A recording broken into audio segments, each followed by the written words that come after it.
Hello, friend, and welcome to Sturdy Girl, a podcast focused on strength, not size, where you'll hear conversations around healthy body image, cultivating confidence, and being a resilient human in both body and mind. Sturdy Girl is the podcast where we shift the focus away from your appearance and on to living the big, rad life you deserve. Welcome to episode 18 of Sturdy Girl. A couple things before we get to our fun interview, things that I'm very excited about. First of all, I would be screaming into this microphone if I could, because merch is finally here. Mark your calendars, Friday, February 16th, Sturdy Girl apparel can be yours. Finally, it is coming. It has been such a long time in the making, and we cannot wait to see all you sturdy humans wearing merch. But in the meantime, stickers are available on the website, and if you're local to Portland area and you're listening to this episode the day it drops, we're going to be at Ironside sponsoring the powerlifting meet this weekend, Saturday and Sunday, so February 10th and 11th, and we'll be there with shirts. You'll get first dibs. Second thing, let me tell you a little bit about who I had the privilege to chat with. Today's episode is an interview with Claire Zai. She has her bachelor's and master's from the University of Colorado, focusing on physiology. She competes internationally in powerlifting for the US and works as an online coach in powerlifting, general fitness, and exercise behavior change. Conversation with Claire was so much fun, full of so many knowledge bombs. She is also the co-founder of a fundraiser and arguably a movement called Load Women. It aims to raise awareness for the barriers women face in sport and science. And now,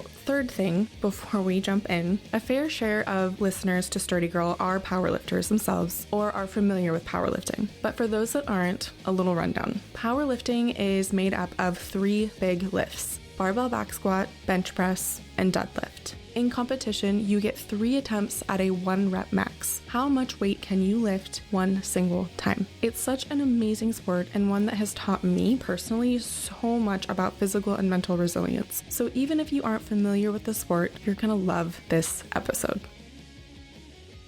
I am here with Claire to talk all things sturdiness and body image and have a great conversation. Claire, hi, thanks for joining us. Hi, thanks for having me. It's really exciting to be here. I just keep staring at your bookshelves behind you. I'm like, thank you. It's so dreamy. I need to add that into my messy office. It is pretty cozy in here. So before we get started, do you want to tell me a little bit about what you do to give the audience better context for who you are? Yeah. So my name's Claire Zai. I am a nationally competitive powerlifter. That is the main thing that I do with my time. I also coach powerlifting. I've coached people who are just learning to powerlift all the way up to people who are competing at the international level. So that's a big chunk of what I do. And then the last thing I do is science education. And I am actually headed back to med school so I can do more science education and practice medicine, which is kind of like coaching, but much more sciencey. I know I said this before I hit record, but I'm so excited for you. I'm so excited. This growth and next chapter, and it's awesome. How long have you been in powerlifting?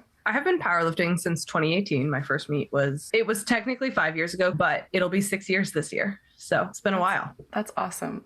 It's been 3 for me. Okay. And so you love it? It was like, oh, yes, absolutely. Being in the long distance running space for over a decade, I went through a period of burnout with running, came back to it, and then I ran 30 miles for my 30th birthday. I don't know if you're familiar with, in Portland, there's Forest Park. And the longest trails in Forest Park is Wildwood, and it's about, I think, just under 32 miles end to end. So I ran that. I finished that, and I think it was on social media. Someone had been posting about getting into powerlifting, and I was like, this looks really cool. Yeah. And the rest is history. I'm obsessed. Yeah, absolutely. Yeah, I started when I was in graduate school, and I was already a gym rat, and someone was like, your numbers are like kind of competitive. You should try it. And I did, and the rest is history. It was so much fun. The first meet, the community is so cool. Did you have an in-person coach for powerlifting, or did you coach yourself? So the first person who helped me was a friend, and I don't think I would ever have a friend to coach me again. My coach is now my friend, but that, it wasn't. When it goes that direction. That direction is fine, but friends then coaching you is tough. So I have never actually had a true in-person coach. I started with this friend, and then I did online programming through Barbell Medicine, which is the company I now work for. And then I transitioned to one-on-one coaching in BBM. And I love coaching, or for being coached. It's really fun, but it requires a lot of time and effort, but it's good. I had an online coach, and I was just thinking about going into your first meet, because we both are like, we got into powerlifting, we went to our first meet, the rest is history. But thinking back on that first meet and kind of going into what Sturdy Girl is, I was so nervous. I was so nervous going into this. I'd never been in a powerlifting gym before, because we converted our garage. Like, I've always worked out of our garage for the most part. I didn't know anyone at this meet. It was such a nerve-wracking experience. And I was like, oh my God, weigh-ins. I see so many people, like, when I've scrolled social media, that like do water cuts, that do all these crazy things before a meet to make weight. I'm like, what about all my gear? I had a general idea of how the meet was going to go, but when you're in it and understanding flights and understanding how each of your attempts go and knowing that I at least had my attempt sheet, and then I'm like, well, I don't know how to judge that RPE, because I was kind of freaking out about the whole audience watching me. Like, how do I use this? But then I connected with people within the flight. There were a couple of masters women, and they're like, oh, honey, we've got you. Let's do this. Yeah, there's always someone who will adopt you at a powerlifting meet. It's amazing. Yeah, it's pretty cool. At my first powerlifting meet, I had questions about singlets. And so I had to walk up to a complete stranger and ask her, do I wear a sports bra underneath my singlet? And she was so sweet. And she was like, yes, you can wear a sports bra underneath your singlet, because they have rules about underwear. Yes. And I was like, I don't understand. What do I do about what about sports bra? Like, it's compression, and they say compression stuff isn't allowed. How does this work? Yeah, it's totally fine. Okay, my first powerlifting meet, I didn't realize you needed to show them your underwear. And so I'm at gear check and I'm showing them all this stuff, and they're like, so are you going commando? And I was like, what? No, I have underwear. We're gonna need to see them. I went back and like grabbed them, just walked in to be like, here's my underwear. Yeah, it's a really weird practice. I coached an athlete actually for her first powerlifting meet in November with the WRP, and they didn't ask to see. WRPF is an interesting fed, but I think my funniest thing is I go commando when I'm lifting, because there's just too much going on with the belt and the shirt and the singlet. Sorry if that's too much information, but not at all. You're good. Whenever I'm being checked in, it's always some old white dude. They're like, underwear? And I'm like, nope. And I can see the look on their face of like, but like most dudes. And I'm like, leave me alone. Just do your job like a professional, check it off, and keep going. Yeah. Like most dudes go commando. I don't know. I don't ask. Most guys at powerlifting meets, I'm just not going to look below my nose. Everyone exists above chest level. Nobody exists below here. You can't. The singlets are so bad. No one looks good in a singlet. There's no one on earth who I'm like, yep, that's the look for you. You should wear that every day. And also in a meet, the way the chalk and baby powder just creates weird lines all over your body. You're like, this is unflattering for everybody. And no one really cares. Ironside here in Portland will always offer like meet day photos, and I'm like, yes, I want these are badass. And then I look at them later and I'm like, man, this singlet's just not the look for me. So trying to relate this back to your audience, the singlet serves a purpose, and we use it for judges to be able to see that hip crease much more easily. And the acceptance of nobody looks good in a singlet is fine, but also I totally want to recognize that it's okay to feel uncomfortable the first time you wear a singlet, because it's not revealing, but it is tight fitting and not in a flattering way. And it's totally okay that feels uncomfortable. I will often counsel people that I work with, let's try wearing it to the gym around people you like and know a couple times before we go to a meet. And try actually moving around in it, right? Yeah. Going and doing a lift in it and knowing like how it moves and how you move with it, and know that like we all feel like we're pulling a diaper out of our butt after squats with them. Also, singlets have improved massively since I started powerlifting. SBD's women's singlet, God, they should pay me for this. SBD's women's singlet is heads and shoulders above any other singlet I've ever worn. And their old unisex singlets where the legs were like super tight. And I was like, who made this? This is like, terrible. These tree trunk thighs do not. They don't fit. Yeah. They don't fit. And I would like wear it. I would pull the singlet legs up really high so that the smallest part of my leg, which is my hip joint, is where the band of the singlet would sit. And I was like, all right, it looks like what weightlifters wear when they wear legless singlets. And I was like, that's fine. This is just how I have to do it. Otherwise, I can't feel my legs. So thinking about, I didn't realize that you were such a gym rat before getting into powerlifting. So it probably wasn't a huge transition necessarily being familiar with the movements. How do you feel like powerlifting impacted your body image or confidence in those pieces? Because I'd imagine too, lifting in general, right? We could go broad scope, not just powerlifting. Lifting in general has probably had at least some kind of impact in your world in a positive way. Yeah. So I think I have followed a very typical trajectory that a lot of women follow. And I'm curious to see kind of how this continues to evolve. But my original reason for getting into the gym was to supplement sport in high school. So I've been lifting now, not competitively, but lifting in total since I was 16. So that's 12 years. I started out to supplement. And then after I stopped playing sports, I was very self-conscious about the way my body looked. I've always lived in a wider body. I'm very short, but people like, someone has called me substantial before. Like, I have a substantial body. You're sturdy. I'm sturdy. You're sturdy. So my first foray into lifting outside of sport was less healthy. And also I had no idea what I was doing. But I knew I liked the squat, bench, and deadlift and big compound lifts. But also the goal was to get as small as possible using weights.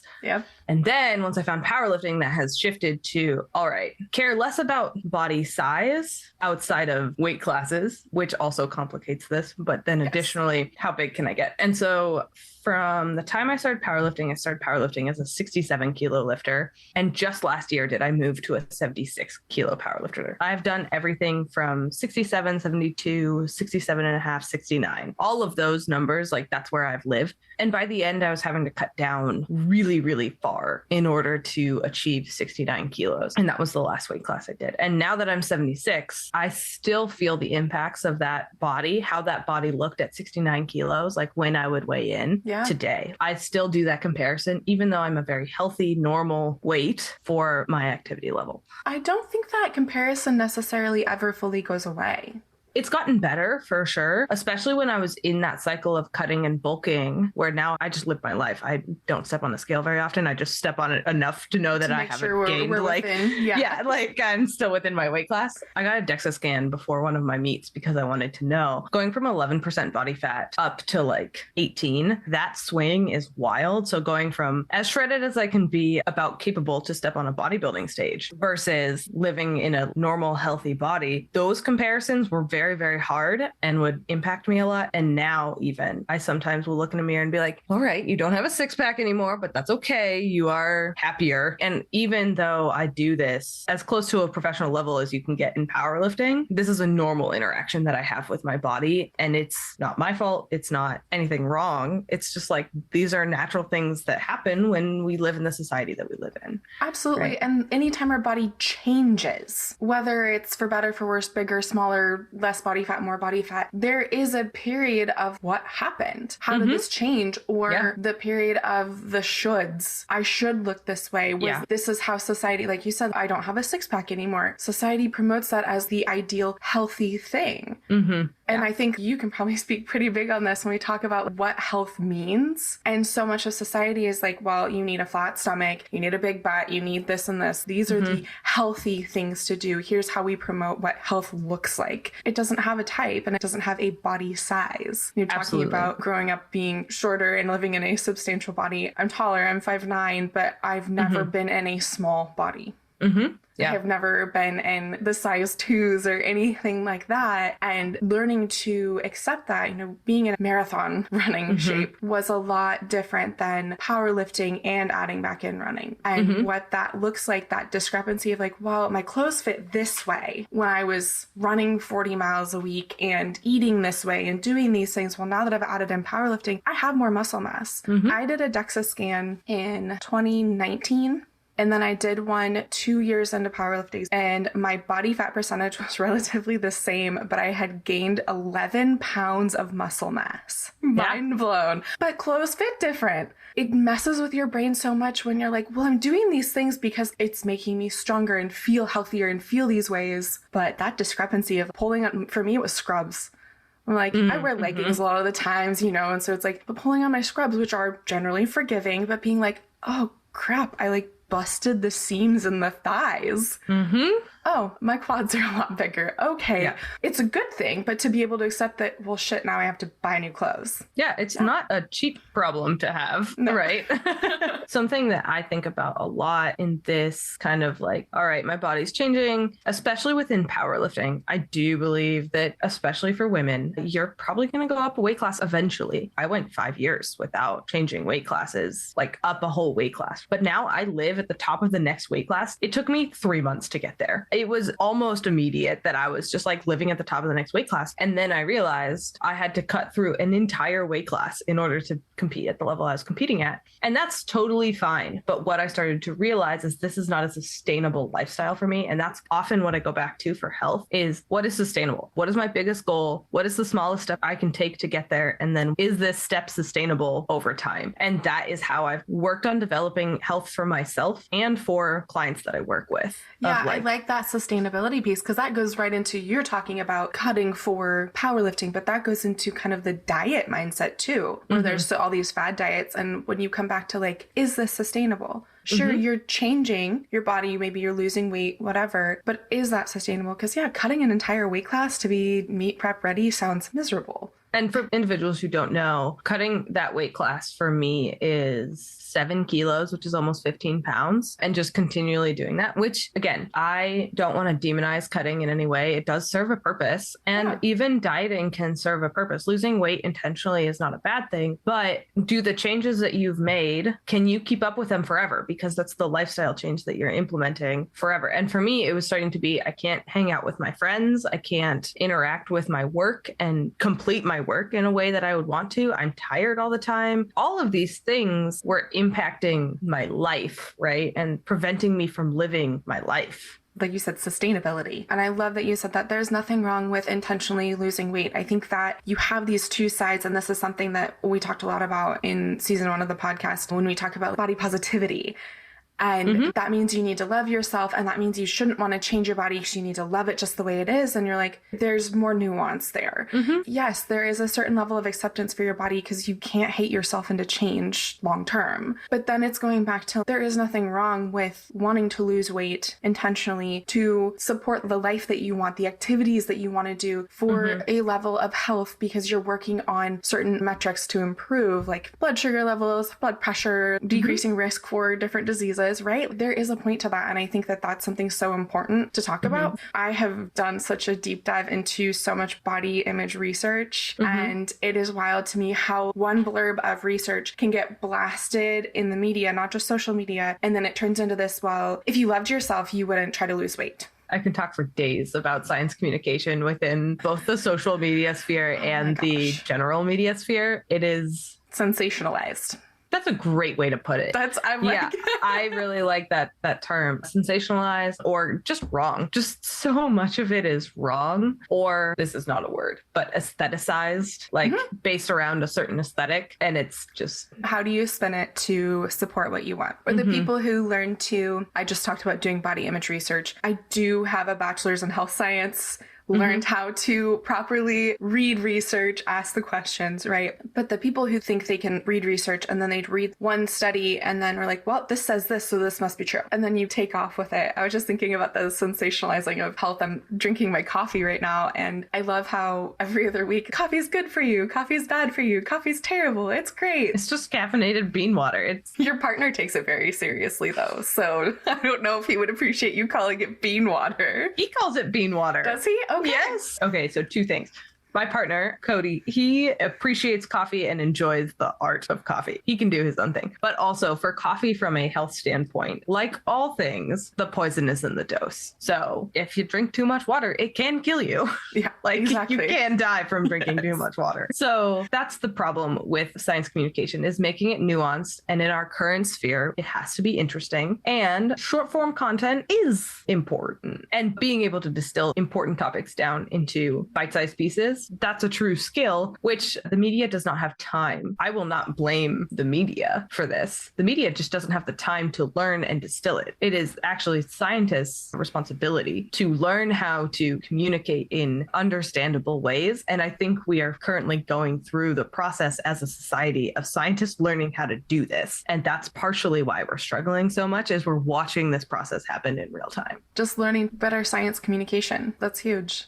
Yeah, I think as we grow as a world, we are watching the death of the expertise, right? That's a book title. But our belief in expertise is being eroded, and it will take science itself, scientists being able to not only communicate more effectively. I say this as a scientist. Scientists are terrible at communicating. We talk with a lot of jargon. We use very specific words, which for us have impact. But when we're talking to the masses, you got to distill it down somehow. You are going to lose nuance, but you have to lose nuance that is super, super specific, right? The meat of the argument should stay the same. Complicated. For you, with the physiology background, your social media, you do a fantastic job of communicating science. Thank you. You I really think so do. Too. I really work hard at it. It's really something I'm trying to get good at. So as I approach medicine myself, I often draw this correlate between coaching and medicine. They are absolutely disparate, but there is a communication style that I have learned in coaching that is incredibly powerful and I think will be incredibly useful in medicine, of being able to understand this jargon and then turn it around and not only explain it, but give it context within the life of the person you're looking at. So the problem I see with science, or the problem with science as we apply it to people, is science is the average of all of the people that we study, right? Yeah. And we're distilling it down into a single point. And then we're taking that single point and just distributing it out onto the masses. And so you're hitting this like hourglass shape of science, of this average actually does not work for everyone. It's going to work for 90% of the people. But then also you have these outliers that you have to account for. And that's where coaching and medicine come in, of like, how do we apply this to your unique situation? And that's health behavior change. How do you alter health behavior change to help people take this average and incorporate it into their life? And that's what science communication needs to be better at doing. I was just thinking too, the level of communication when you are talking to your athletes versus like when you go into medicine and you're talking to patients, there is a level of motivational interviewing that comes into that. Absolutely. And ways of I use that all the time. Yeah, that's like such a cornerstone. It's somewhere on this bookshelf. I've got multiple books on it. So yeah. I want to bring this back around. We kind of started to touch on the impact that powerlifting had for you as far as the resilience piece, body image, maybe self-confidence. Is there anything you want to touch on there, or talk about any of your athletes on their journey as far as body acceptance or any of those pieces as they've grown in powerlifting? I think I want to touch more on resilience in powerlifting, or resilience and how that applies to the rest of our lives. The thing I love about coaching is I get to help people through the hardest and most exciting parts of their life, not always at the same time, but I experience these things. So individuals that I have been coaching have been going through divorces, death of family members, assault themselves, all of these very challenging things. Like, all of these things are huge stressors in our lives. And I get to help them develop and create systems around these incredibly stressful life events that still promote health. And powerlifting has taught me resiliency, which then translates further to helping them develop resiliency. So my own journey in powerlifting of learning how to take what I have on the day and do what I am capable of each day. I am a huge shill for autoregulation because of this. All of those things are part of building a healthy lifestyle so that when we are faced with challenges, we can problem solve around them and overcome. And so that goes back to this idea of, all right, what's my main goal? How do I distill this down into the smallest possible step? And is that step feasible over time, right? Sustainable. Yeah. How do I show up? What's the, I've also heard it as like, what's the next right thing? And I know the word like right can be misconstrued, but just that context of what is the next thing? Yeah. I'm just thinking along the lines of the powerlifters that you help and the resilience piece of going through crazy life events. I have connected with more and more powerlifters the longer I've been in the powerlifting. Yeah. And a lot of times it ends up being like through Instagram. So we can shit on social media for messaging, but I've also connected with some amazing people, you included, right? Yeah. But there's a couple of lifters that come to mind where we've started talking about like, hey, how long have you been powerlifting? Why'd you get into it? Those pieces. And I've heard powerlifting saved my life more than once. Mm-hmm. This isn't to say I am promoting exercise is going to save your life, like for everything as the answer and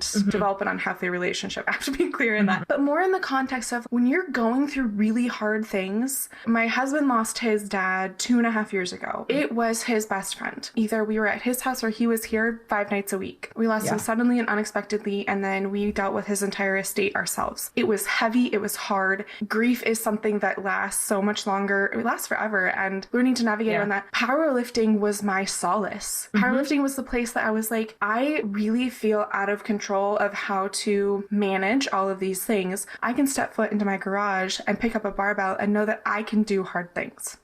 So I want to add to that because I have a different perspective. I lost my dad 6 months ago, and it was also very sudden. He was actually running when he died. He was out on a run and had experienced a sudden cardiac death while running. And so powerlifting for me has not been my solace. And so I think grief is so complicated. Everyone experiences it so differently. So grief for me, powerlifting, my mom actually described it best. My mom has started lifting in this process after losing her husband, partially because she was diagnosed with osteoporosis.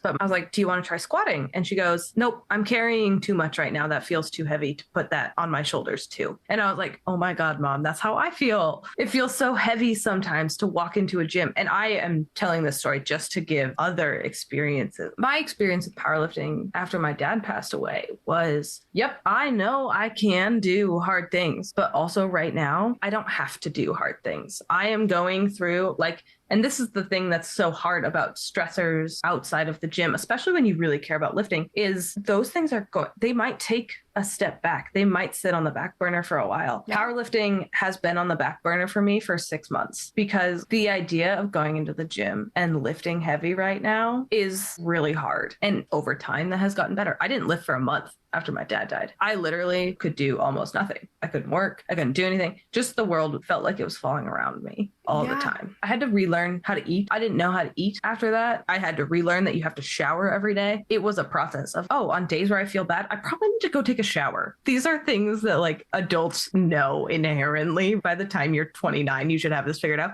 Grief strips all of that away. Yeah. Yeah. Down to how do I eat? How do I select what I eat? Yeah. So one, to normalize that grief is different for everyone. For you, it was absolutely, this is a safe place for me. And for me, it was, this is too much for me. And all of those things are reasonable. But I will say, powerlifting taught me to take what I have on the day. Even now, some days I can do an 8, 10, 12-hour work day and be totally fine and powerlift on top of that. And some days I'm like, yep, getting out of bed is just the most monumental task in my life. And this is like we talked before hitting record about life RPE. This is life RPE. Yeah. So if we're going to equate tying powerlifting into resilience, it's life RPE. It's life RPE. Being able to rate it. So powerlifting teaches you not only how to push, but it can also teach you when not to push. And both are just as important to creating this sturdy person, sturdy woman, sturdy girl who is capable of doing all of these big things because you're just doing it one step at a time. It doesn't have to be radical. It just has to be consistent. Powerlifting has taught me knowing when to push and when to rest. You really learn that, especially my third meet prep, when you're learning how to do multiple sets of heavy weight, resting in between, and then being like, holy crap, next week is a deload week and I know I need it. Yeah, it's self-awareness, right? I will tell you in just about every episode of Sturdy Girl, when we have talked about all of the things, the first step is building that. And Absolutely. It's so hard to do, to start paying attention to thought patterns that come up, pay attention to how our body is feeling, to pay attention to, like you said, there are some days when you can work 8, 10, 12 hours and still go lift. And then there are other days when you're like, you know what? I got out of bed today. Good job. And that is a win. Yeah, that's absolutely. Huge. I work 10-hour days.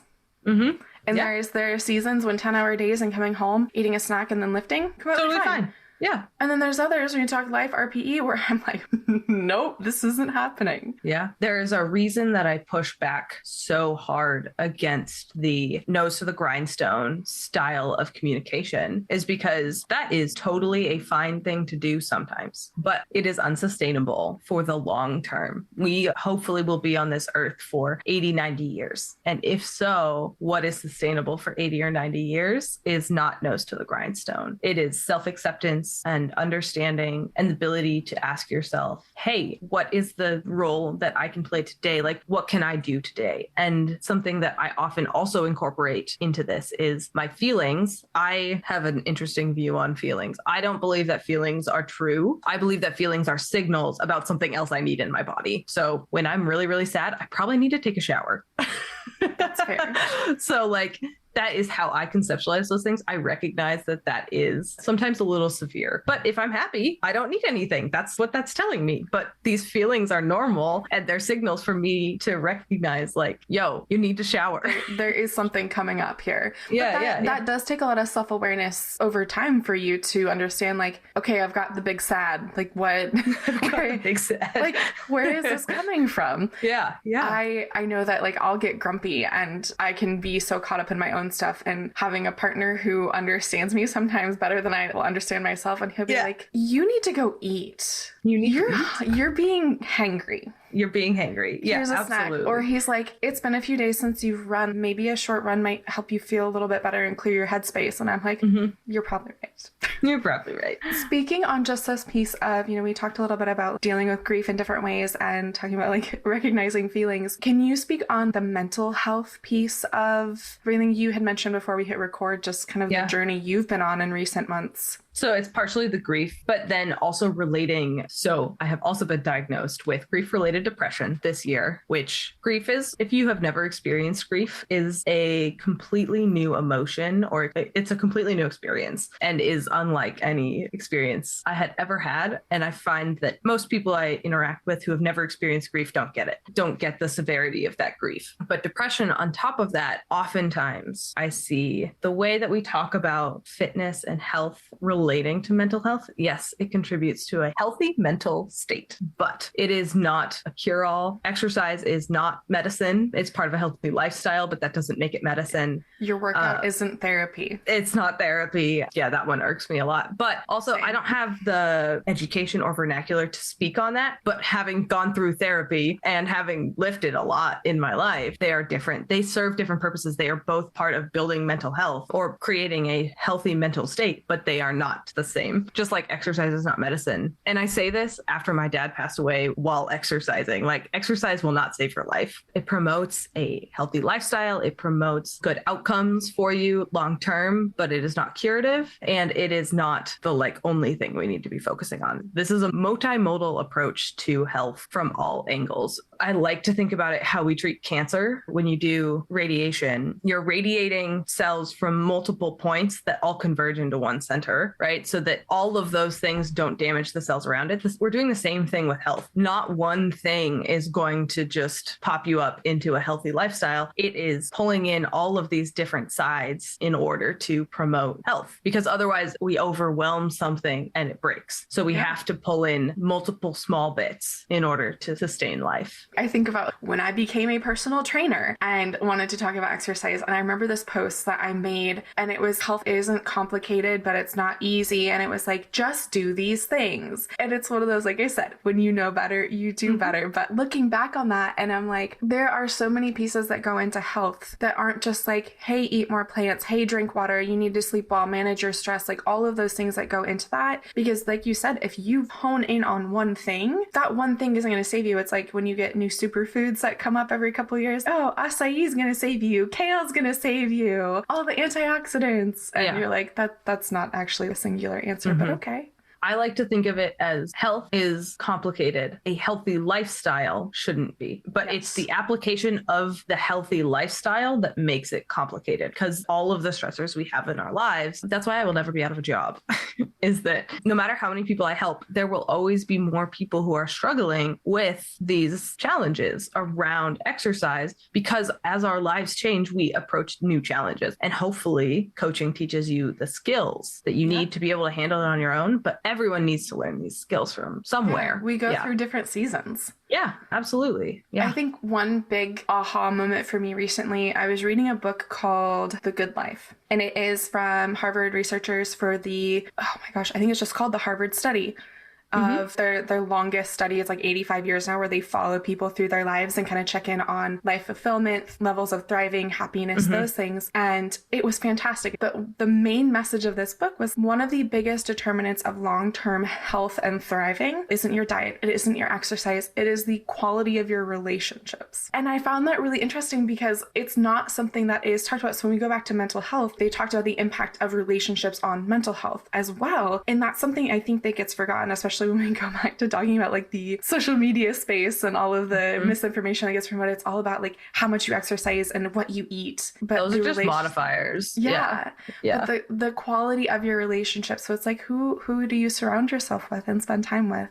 That are like fulfilling in life. And this fact often makes people a little sad, but we have actually very little impact on the longevity of our lives. The greatest contributing factor for our health is actually our genetics. We have very little control over it. All we can do is modify as much as we can, but all of these things matter. There's I think there's 7 things that I try and pull out for people that are important, and it's sleep, nutritious dietary pattern, exercise, relationships, stress management.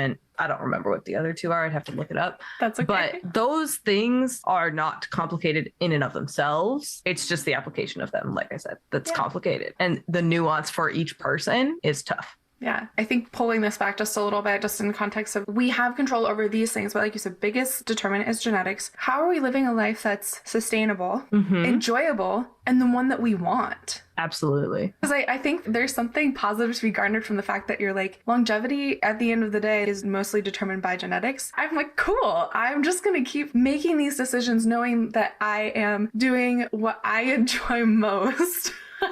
Yeah, in context, within reason, obviously. But I think that's something too when I talk about that mental health piece, or when we talk about body image and how much energy we spend worried about our appearance, worried about the size of our body, the appearance of our body, and then recognizing that there are so many things that we can be doing, because at the end of the day, how much does the way your body look impact the quality of your life? Like big picture. In the moment, in our heads, it encompasses everything. But being able to pull back a little and you're like, actually, it doesn't really matter if I like wear this hot pink Fleo bodysuit out, even though it might make me feel uncomfortable. And I'm like, actually, I really love this. In the grand scheme, what's it gonna do? I want people to be confident. Yeah. But I think chasing the social media aesthetic or the social media perfection that often people are looking for is just... it's not realistic. Yeah. I was going to say out of range for most people. Yeah. Especially, so the thing that's getting me right now is skincare. It's not out of control, but it can be tough. So we were talking before we hit record about TikTok and how I have my TikTok curated so that I see mostly baby horses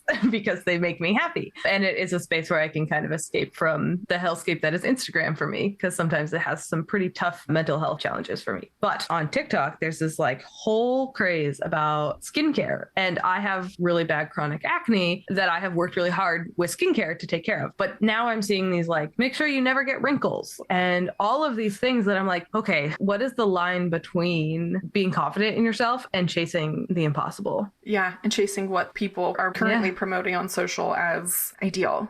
I think of that, just a small example, but chasing the aesthetic, because it's hard as a creator on social media, and there's such a big push to curate your content and make it aesthetically pleasing and do all of these things. And to a certain extent, I think it held me back a little bit, because I am a recovering perfectionist and was like, oh, this has to look aligned and do all of these things, and letting go of that a little bit and being able to say, I'm actually showing up with a message that is really important. There's so much more than the way your body looks. Like, what do you want for your life? Go live it. That message needs to be heard far and wide in a way that it's not me like, oh, but my hair didn't look perfect today, so I didn't take a picture. Just those little things. We're on Zoom right now, and you can see my whiteboard and the boxes of what will be Sturdy Girl shirts in the background. To decide to start putting the podcast on YouTube, I was like, oh my gosh, I want to get all these things, and I need to make my office look aesthetically pleasing, and I need to do all of that. And I was like, why? This is me. This is real life, and I'm showing up to have awesome conversations. The people I talk to really aren't going to give a shit if they see shirts in the background, or if they see a neon Sturdy Girl sign and an aesthetically pleasing wall background, that's not absolutely not what the content is about.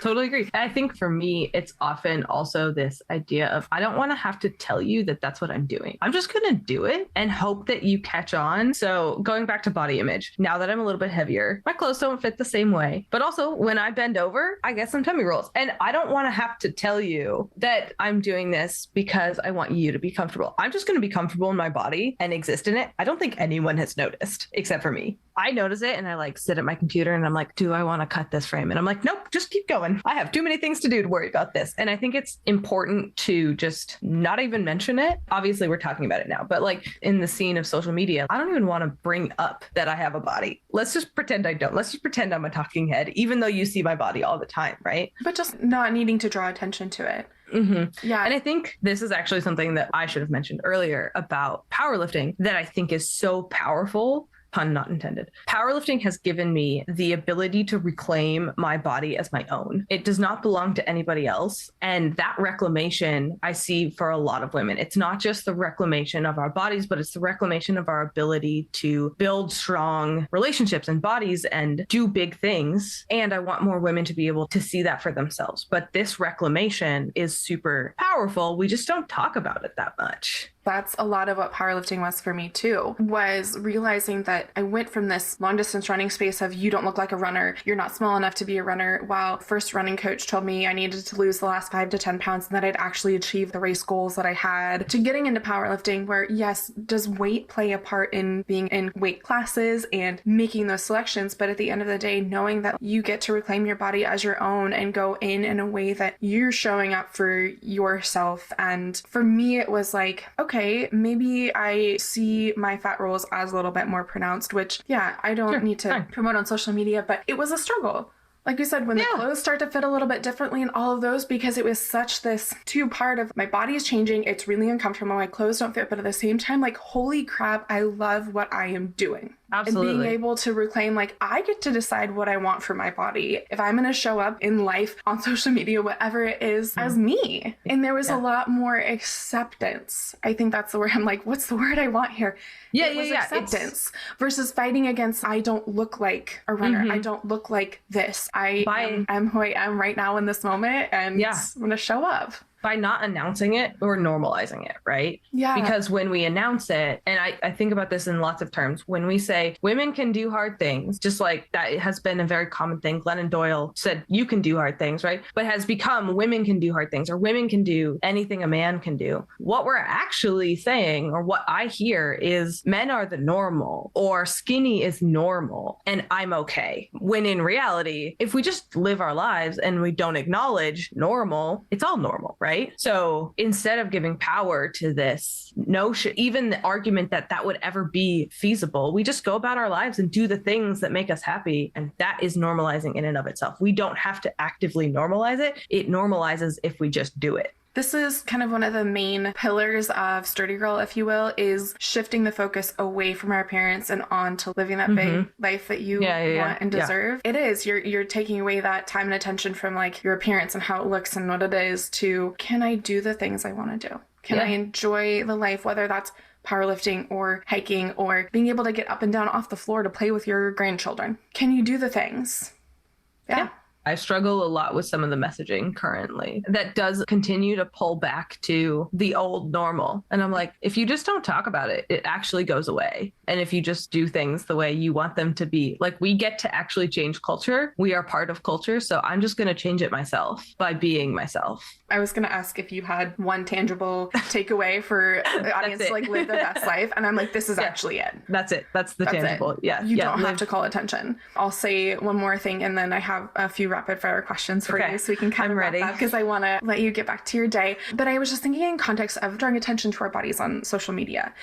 I agree with what you are saying. And I also think about the people though that can derive some level of acceptance from seeing bodies that look like theirs doing the things that they want to do. Like it's that both and that's something that for me, continuing to show up as a runner and have the conversations around like your body doesn't have to look a certain way to run. So not directly saying, let me talk about the size of my body in so much as it's like, hey, I'm a human who doesn't fit the stereotypical norm of a runner, showing up doing the things because I like them. I'm going to show up and powerlift and you can do this too. Or people are like, oh, you don't look like said whatever niche it is. And so it's not in context of drawing more attention to my body, but the level of you can do those things too, no matter what you look like.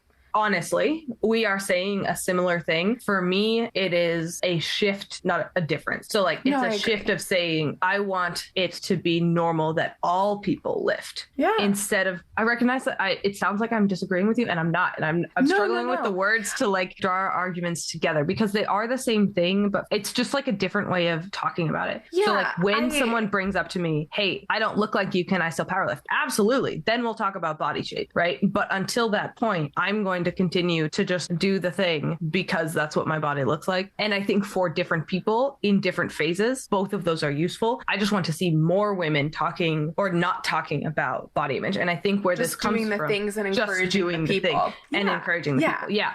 So like all of this is valid. It's just allowing people to have different narratives. So there is a very common theme of women getting into powerlifting and saying that their body image has completely changed. This is wonderful. I want this to happen. And then I want to move past that and say, what else has powerlifting taught you? Yeah. Which we got into today of powerlifting has helped me deal with grief, which is so much more powerful than powerlifting changed my body image, or it's differently powerful. So powerlifting doesn't just have to be, and this is just like my personal example. It doesn't just have to be powerlifting changed my life because it improved my body image and made me strong. Powerlifting can teach us so much more than that. Yeah. When you go along the lines of powerlifting changing your life, I think one of the next step that I have seen within myself and then within coaching is, yes, it helps your body image. And that in turn helps you to realize that you are a sturdy and resilient human, that you are capable of things, and that your capacity is different from day to day, but those capabilities are still there. So you learn a level of self-trust. And it's not just when you're talking body image, you're also talking about like that relationship with yourself, because powerlifting for me improved my relationship with myself for all of those reasons. All of those things. Yeah. All of it together, so that it's not appearance related. I'm rehabbing a shoulder injury right now and I can't bench press.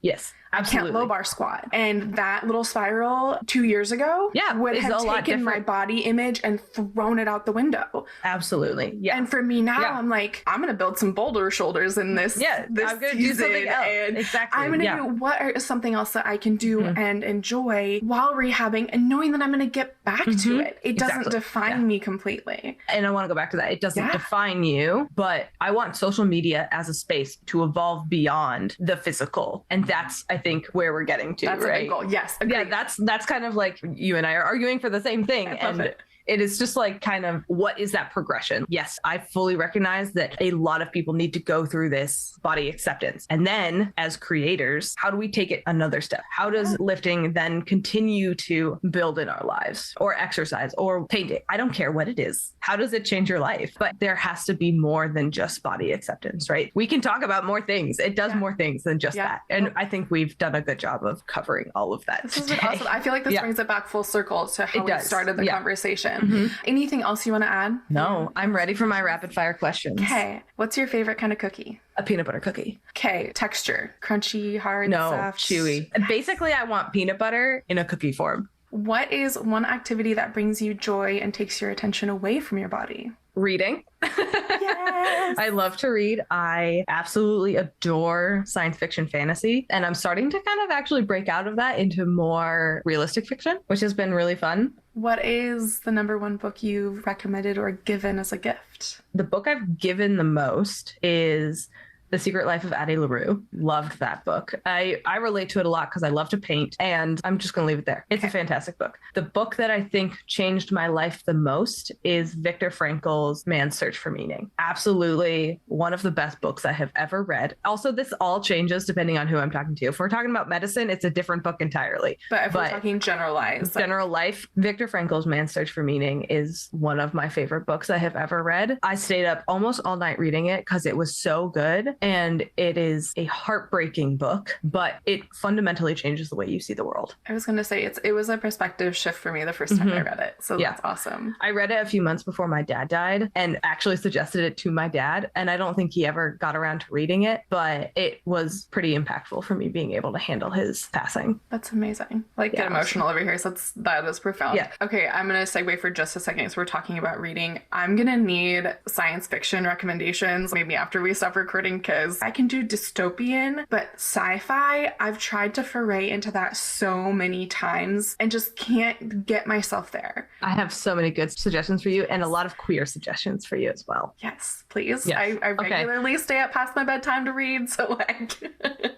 all the recs. Yes. Okay, last question that this has not been rapid fire, but how do you take your coffee? How do you take your bean water? My bean water? Okay, so when Cody makes me bean water, it's black because that's how I like it. And he makes very high quality coffee. If I'm making myself coffee, it is not high quality coffee. I am like half away. It's like, I'm like, why do we not have a coffee maker doing this stupid pour over thing? And then I like to add a little bit of Splenda to my milk, froth my milk, and make a latte. So it's not a latte because it's not espresso, but that's what I prefer. So Cody was the one who was like giving me directive on how to use my AeroPress because I'd like posted about it. And he was like, okay, but how many grams of coffee do you put in it? This is so fancy. Okay. Oh, measuring grams of coffee and water. I'm too lazy for this. I'm like, okay, we got to the 2. It's done. I'm like, this is a tablespoon. Okay, close enough. He is definitely so much into like the aromatics and the flavors. And I'm like, is caffeinated? Great. Great. Get it inside my body. Oh, and it has to be warm. No cold coffee. The raising of my body temperature using coffee in the morning is the number one thing that gets me out of bed. Okay, that's fair. Yeah. It depends on the season for me. I like both. Never cold coffee. It can be 100 degrees outside. I'm like, I want hot coffee. Hot. I get that. Okay, where can audiences find you? Okay, multiple places. I am mostly on Instagram at Claire_Barbell Medicine. And then if you want to access coaching, it is the Barbell Medicine website. So www.barbellmedicine.com. And then I also have my own personal website, which basically just feeds you to the Barbell Medicine website, which is just clairezai.com. Thanks so much. Thank you. Thank you so much for having me. This was a blast. I feel like there's a part 2 coming of us talking. We can do that. Yeah. Yeah, we can go back in. Yeah. Yeah. Until next time. Until next time. Thanks for listening, friends. As you now are aware, we are dropping episodes on Fridays now, so we will catch you next Friday. Thanks for listening. If you enjoyed this podcast episode, please feel free to follow, subscribe, like, whatever the heck you do with podcasts. As always, stay sturdy, friends, and we'll talk to you next week.